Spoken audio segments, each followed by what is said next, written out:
사울이 다윗을 죽이려고 하는 시도가 몇 번째냐? 다 지나가서 몇 번째인지 기억도 안 나겠지만 5번이 지나갔습니다.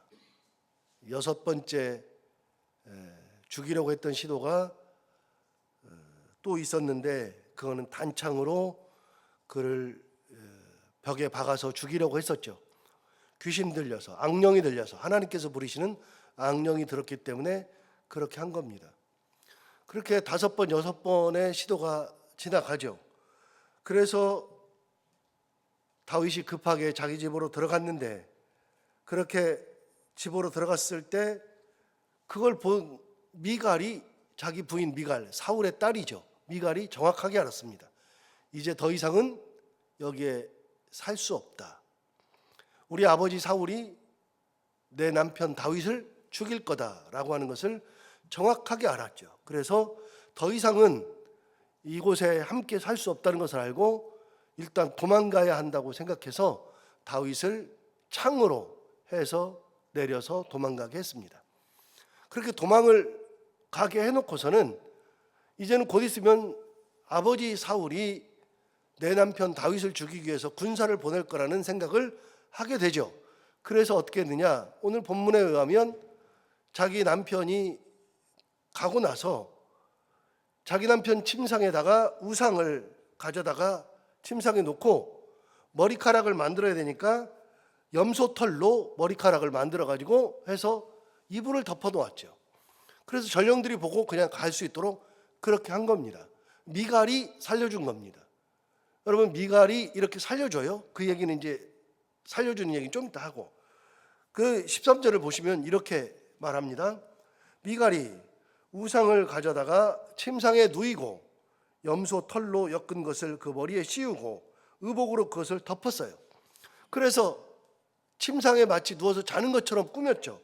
14절 보시면 사울이 전령들을 보내어 다윗을 잡으려 하매 미갈이 이르되 그가 병들었느니라. 그래서 병 걸려가지고 지금 감기가 심하게 왔으니 지금 이렇게 누워있다. 그렇게 해서 전령들을 보내죠. 전령들이 다시 사울에게 갑니다. 사울이 어떻게 하느냐? 집요하죠. 15절을 보시면 사울이 또 전령들을 보내요. 다윗을 잡으려 하며 미갈이 이르되 그가 15절 사울이 또 전령들을 보내어 다윗을 보라 하며 이르되 그를 침상째 내게로 들고 오라 내가 그를 죽이리라 그랬습니다. 여러분, 두 번째 전령들을 또 보내가지고서 어떻게 했냐면 얼굴을 봐야 될 거 아니야. 진짜 누워있는 얼굴을 봐야지. 직접 봐.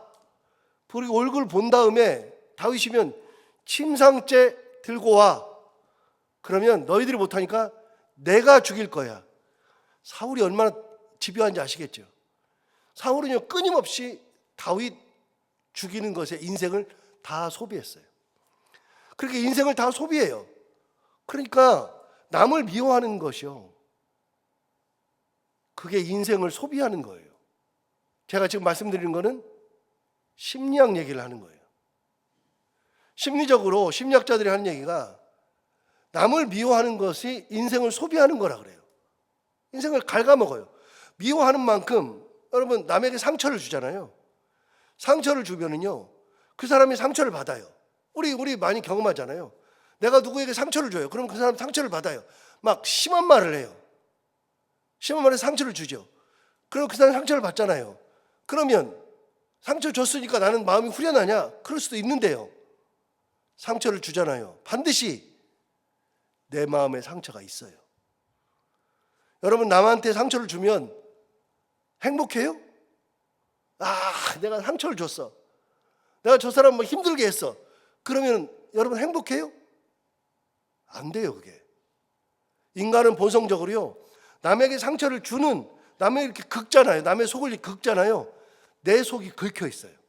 그리고 또 한 가지, 긁혀 있는 사람이 긁는 거예요.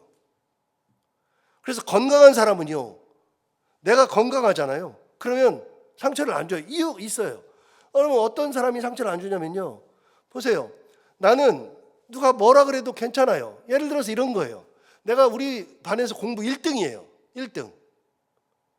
공부를 1등하면 사람들이 나한테 그래요.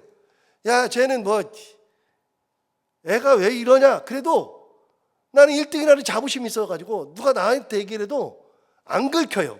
긁어도 안 긁혀. 나는 돈이 많아요.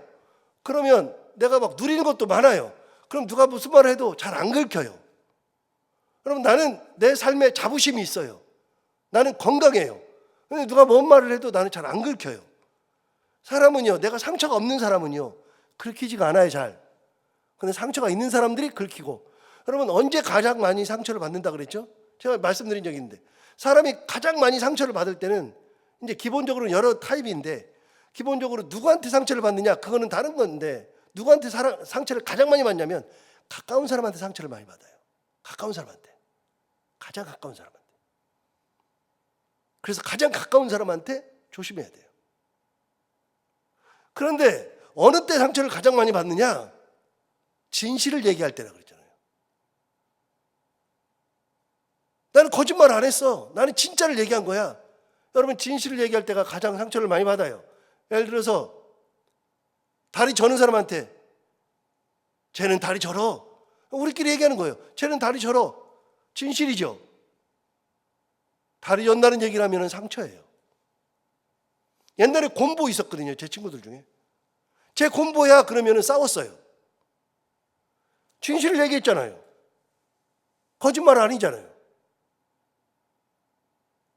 원래 그 사람은 옷을 못 입는다고 소문이 났어요. 사람들마다 야, 너는 왜 이렇게 옷을 못 입어 그러다 보니까 내가 옷을 못 입는 걸 알아요. 아는데 어느 날 갑자기 또 누군가가 오늘 그날따라 기분이 별로 안 좋은데 누군가가 너는 왜 이렇게 옷을 못 입냐 그러면 긁혀요. 사람은요, 진실을 얘기할 때 가장 상처가 돼요. 함부로 진실을 얘기하는 게 아니에요. 남의 약점을 진실이라 그래가지고 직접 얘기하면 안 돼요. 키 작은 사람한테 키도 조금 해가지고 그러면은 상처받고요. 눈이 이렇게 일자 눈이 있는 사람 있잖아요. 눈이 잘 안 뜨지. 이렇게 조그마한 분. 그런 분한테 눈이 쟤는 이렇게 말을 해요. 눈 좀 떠라.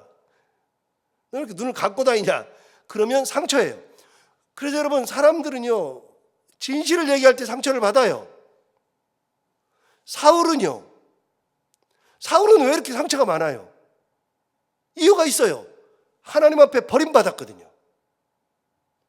다윗은요, 하나님이 함께 계시거든요.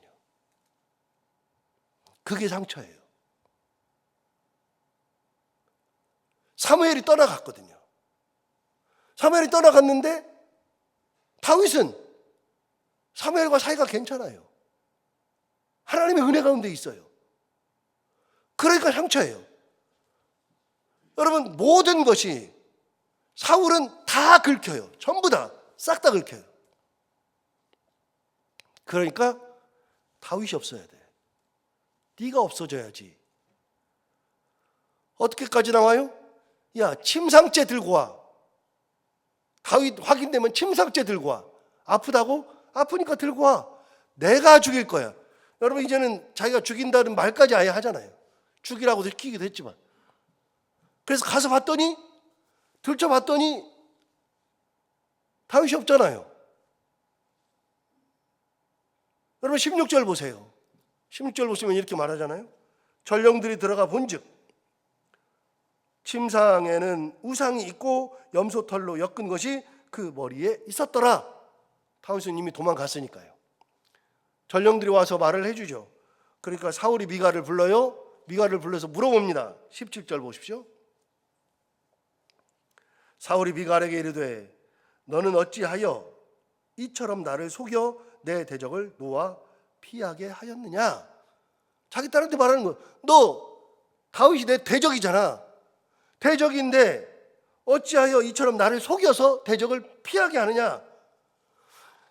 이게 말도 안 되는 거라 그랬잖아요. 왜요? 사울은요, 다윗 죽인다고 자기 딸하고 결혼시켜가지고 죽이려고 그러는 거예요. 자기 딸하고 결혼해가지고 남편인데 내 딸 생각하지 않는 거예요. 그러니까 내 딸 남편을 죽여버리려고 그러는 거예요. 너 왜 내 대적을 놓아서 도망가게 했어? 여러분, 딸 생각하는 전혀 안 하잖아요. 뭐만 생각해요? 내 복수만 생각하죠. 딸은 아무것도 아니에요. 세상 이런 부모가 어디가 있어요? 왜 그래요? 악령이시여서 그래요. 하나님이 부르시는 악령. 다시요. 사울에게 대한 표현이 하나님께서 부르시는 악령, 여호와께서 부르시는 악령이라는 표현이 몇 번 나온다 그랬어요? 4번 나온다 그랬어요. 4번. 사울에게 여호와께서 부르시는 악령이라는 표현이 4번 나오는데요. 이 악령이라는 표현이 성경 전체에서 4번 나와요. 하나님께서 부르시는 악령이라는 표현 4번 나와요. 그런데 그 4번 모두 다 누구한테 관련이 있어요? 사울 왕에게 관련이 있어요. 하나님께서 부르시는 악령이 임하니까 딸도 안 보이는 거예요. 사람들이 보이지 않는 거예요. 오로지 너만 죽으면 돼요. 나는 하나님이 떠났거든요. 다윗은 하나님이 함께 계시거든요. 다윗을 볼 때마다 무서워요. 하는 것마다 너무나도 잘해요. 다윗 어린애가 전쟁에 나가면 꼭 이기고 돌아오고, 다윗 어린애가 하는 짓이 너무나도 지혜롭고, 자기 신하들은 나를 평생 25년 동안 모셨던 내 신하들이 있는데 그 신하들, 나이 든 신하들보다도 더 지혜롭고, 그러니까 다윗을 보면 무서워요. 골리앗을 죽이는 것부터 무섭고, 그러는 것도 무섭고, 하는 일이 모두 다 무섭고. 그러니까 다윗은 빨리 내 손으로 죽여서 화근을 없애야죠. 악령이 들어서 그래요. 그래서 자기 딸한테 말하는 거예요. 너 왜 내 대적을 놓아서 가게 했어? 내가 죽이려고 그랬는데. 그 말하죠. 그런데 사울의 딸 미갈이 뭐라고 대답하나 볼까요? 진짜 재밌는 대답해요. 17절 다시 보세요. 사울이 미갈에게 이르되 너는 어찌하여 이처럼 나를 속여 내 대적을 놓아 피하게 하였느냐 물었더니 미갈이 대답해요. 미갈이 사울에게 대답하되 그는 다윗이에요. 내 남편 다윗이 내게 이르기를 나를 놓아 가게 하라. 어찌하여 나로 너를 죽이게 하겠느냐 하더이다 하니라. 뭐라 그랬어요? 다윗이 그랬대요. 너 나 안 가게 하면 내가 너 죽일 거야. 너 빨리 가게 해. 내가 어떻게 네가 안 가게 하면 내가 널 죽이겠니? 여러분, 다윗이 이런 말 했어요, 안 했어요? 안 했어요. 다윗이 그런 말 안 했어요. 그런데 사울의 딸 미갈이 거짓말로 얘기하는 거예요. 자, 우상을 가져다가 염소 털로 머리를 만들어 가지고 덮어놓은 거 누가 한 거예요? 미갈이 한 거예요. 여러분, 도망가게 창으로 내린 게 누가 한 거예요? 미갈이 한 거예요. 아버지한테 거짓말 누가 해요? 미갈이에요. 다윗이 한 거는요? 아무것도 없어요. 다윗은 아무 말도 안 했어요. 미갈도 알아요. 이렇게 하면 안 된다는 거. 아버지가 잘못됐다는 걸 알아요. 세상 사람들이 다 알아요. 그래서 여러분, 이미 우리가 앞에서 봤는데요. 그 아들 요나단이 아버지가 자꾸만 다윗을 죽이려고 하니까 아버지한테 이야기한 적 있잖아요. 아버지한테 정식으로 얘기한 적이 있잖아요. 그게 어디 나와요? 여러분, 4절부터 나오잖아요. 4절부터 다시 볼까요? 아들 요나단이 했던 말 다시 볼까요? 요나단이 이렇게 말했습니다.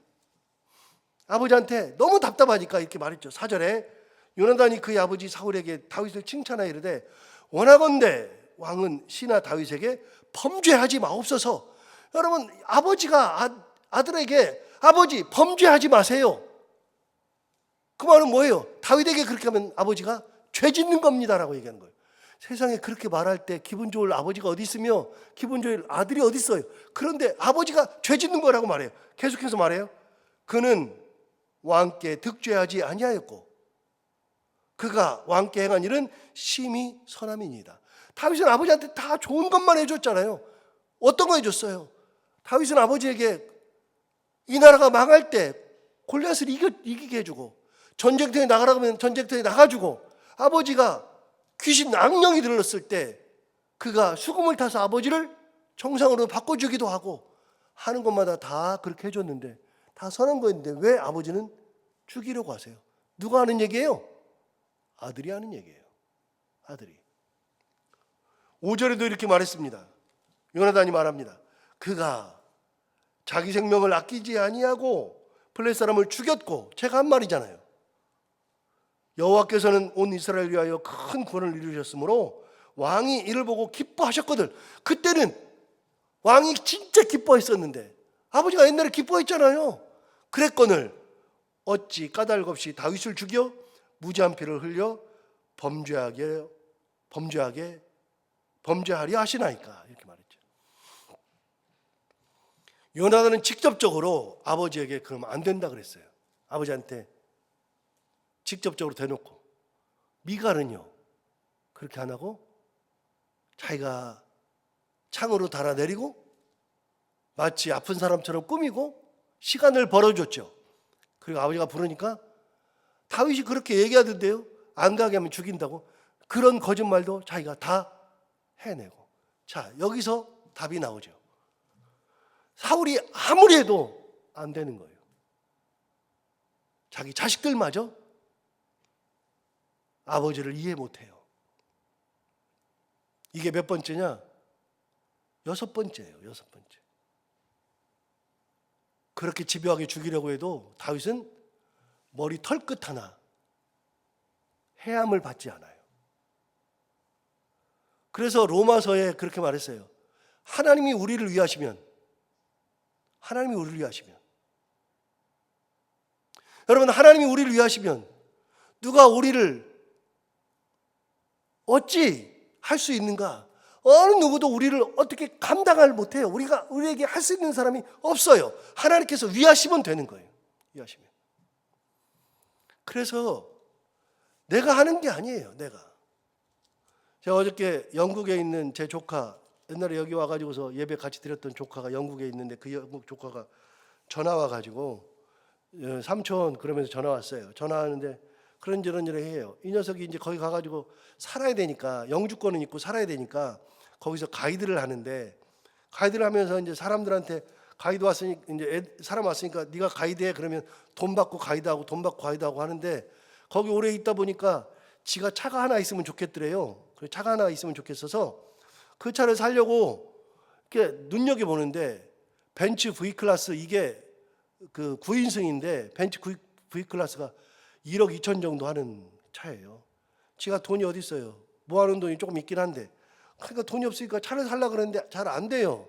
안 되는데 그런 상태에서 거기 가가지고 그래도 차가 있어야 되겠다 그래서 조금 돈 얻어가지고서 차 사야지 그러면서 중고차를 좀 알아보는데 한 7천만 원 하더래요. 차가 7천만 원 하는데, 그래가지고 그걸 사려고 석 달 동안을 여기도 지고 저기도 지고 막 그러면서 하는데, 옆에 있었던 형이 그러더래요. 야 정서봐, 그렇게 너무 막 급하게 하지 말고 조금 천천히 해. 천천히. 하나님께서 어떻게 역사하실지 모르니까 천천히 해. 그러더래요.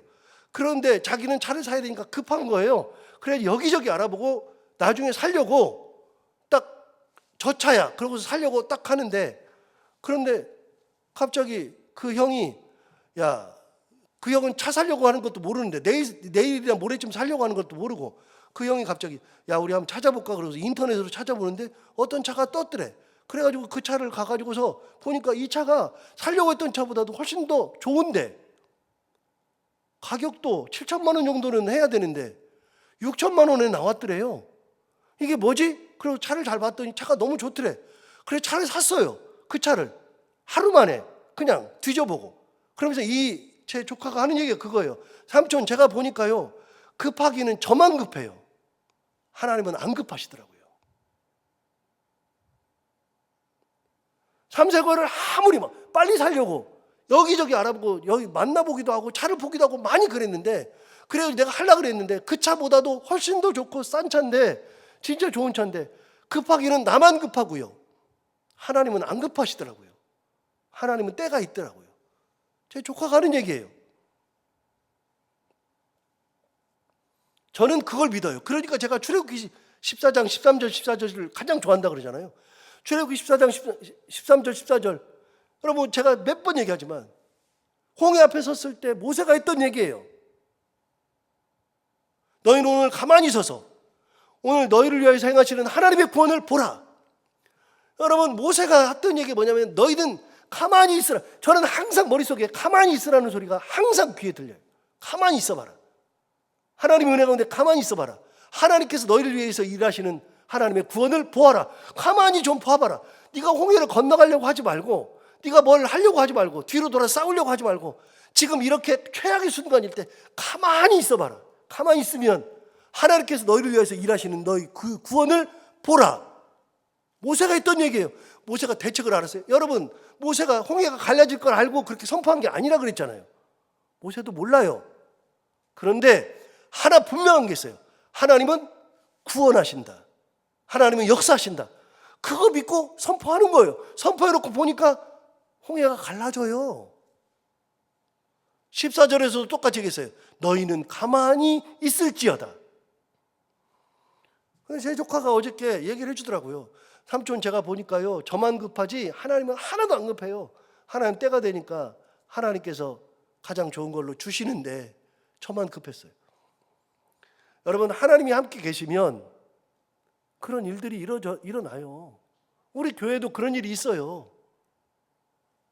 그래서 예수 믿는 사람들은요, 급할 이유가 없어요.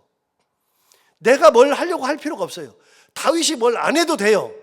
다윗이 사울이 그러니까 내가 그냥 이 사울을 없애버리지. 안 그래도 돼요. 그러지 않아도 때가 되면 하나님께서 역사하시는 순간이 와요.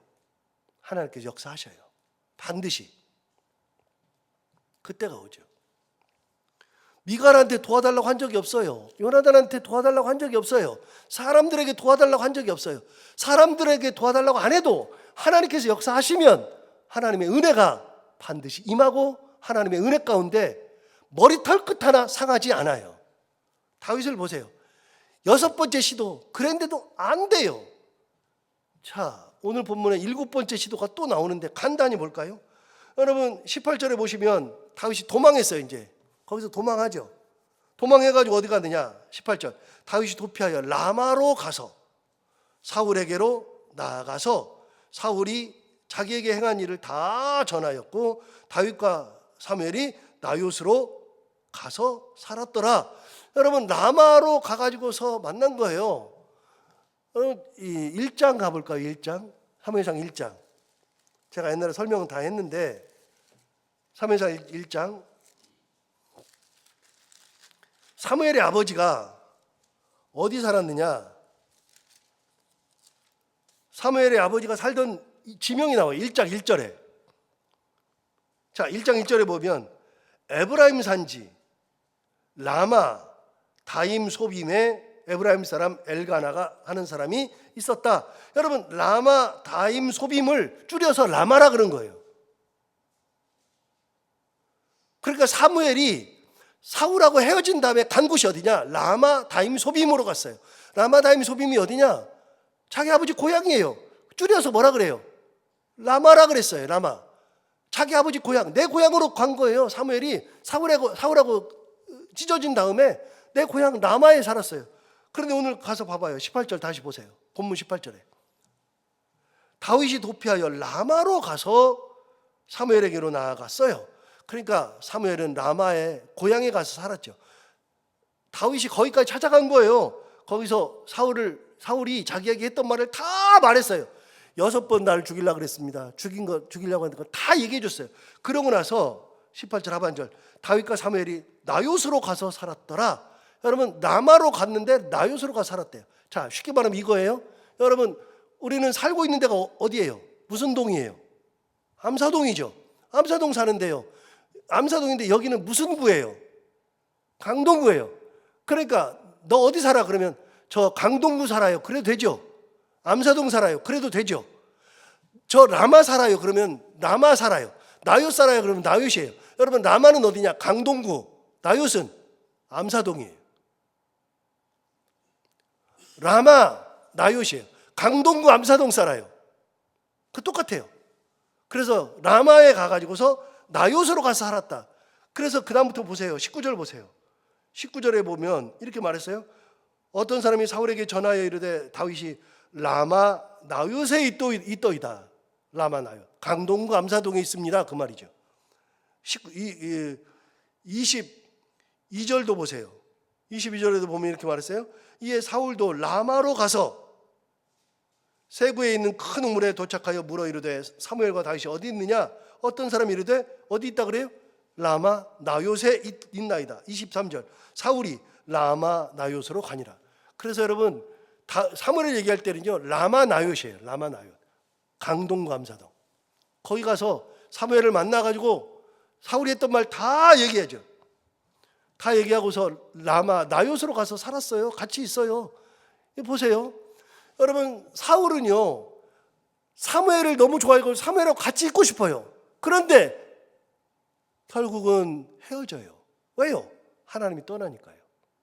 그런데 다윗은요, 사울은 그렇게 사무엘과 같이 있고 싶은데 다윗은요 사무엘과 같이 살아요. 왜요? 하나님과 함께 계시거든요. 하나님이 함께 계시는 사람은 달라요. 달라. 그 다음 얘기는 내일 할 때 조금 더 붙여서 하겠습니다. 여러분, 오늘 다시 말씀을 통해서 주시는 말씀이 뭐냐면, 하나님이 주시는 말씀은 뭐냐면, 여러분, 하나님의 은혜를 입은 사람은요 내가 뭘 안 해도 괜찮아요. 그냥 은혜 가운데 살면 돼.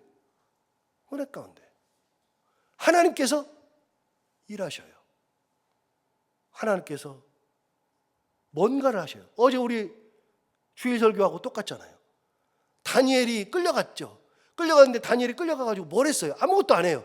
그런데 하나님은 일하고 계셔요. 아무것도 모르는데, 다니엘은 모르는데 하나님은 이미 일하고 계셔요. 그리고 다니엘을 부르셔요. 하나님께서 일하시는데, 오늘 이 말씀 다시 한번 생각하면서 하나님의 말씀대로 살아간다고 하는 거, 붙들고 살아간다는 것이 무엇인지 다시 한번 생각하고 은혜 가운데 살아가는 우리 모두가 다 되기를 바랍니다. 기도하겠습니다. 하나님 아버지, 감사합니다. 오늘 귀한 말씀 우리를 깨우쳐주셔서 감사합니다. 이 말씀 듣고 다시 한번 생각해 보니 하나님의 은혜 가운데 산다는 것이 얼마나 소중한 것인지, 하나님이 우리를 위하시면 누가 우리를 헤아리요? 어느 것도 우리를 헤아릴 수 없는데, 하나님 아버지, 그 은혜 붙들고 살아가는 저희들 되게 하여 주옵시고, 이스라엘 백성들이 홍해 앞에 있을 때 그때 하나님께서 역사하셨던 것처럼 그때 모세가 이스라엘 백성들에게 너희는 가만히 서서 오늘 하나님께서 너희를 위해서 행하시는 구원을 보라 했던 것처럼 우리도 하나님의 말씀 붙들고 의지하면서 살아가는 귀한 삶 살게 하여 주옵시고, 끝까지 하나님 은혜 가운데 가만히 서서 하나님이 행하시는 그 구원을 보며 살아갈 수 있는 믿음의 사람들이 다 되게 하여 주옵소서. 오늘도 하루를 살아갈 때 이 말씀을 기억하며 살게 하여 주옵시고, 한 주가 시작되었는데 이번 한 주간에도 힘있게 은혜 가운데 살아가는 저희들 다 되게 하여 주옵소서.